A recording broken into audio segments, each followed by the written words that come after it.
Hi friends, welcome to sister channel. Sister চ্যানেলে আপনাদের সবাইকে স্বাগত। আমার আজকের রেসিপি ধোকলা। দেখে নেওয়া যাক আমার আজকের এই ভিডিওটি। আমি একটা বাটির মধ্যে নিয়ে নিয়েছি চেড়ে রাখা 200 গ্রাম বেসন, 1 চামচ চিনি, হাফ চামচ লবণ, সামান্য একটু হলুদ গুঁড়ো দিয়ে একটু জল দিয়ে একটা ব্যাটার তৈরি করে নিচ্ছি। একটা বাটির মধ্যে তেল ব্রাশ করেই ব্যাটারটার মধ্যে 1 চামচ ইনো দিয়ে দিচ্ছি।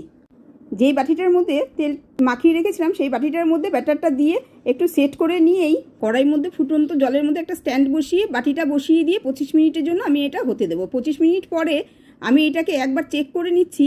দেখুন আমার কতটা নরম হয়েছে আর একদম সফট হয়ে গেছে। ওভেনে একটা কড়াই বসিয়ে দিয়েছি, এর মধ্যে দিয়েছি বাটার, একটু রাই দিয়ে দিলাম, চেরা কাঁচা লঙ্কা, কারি পাতা দিয়ে একটু নেড়ে জল দিয়ে 2 চামচ লবণ, হাফ চামচ চিনি, লেবুর রস একটু ঠান্ডা করতে দেবো।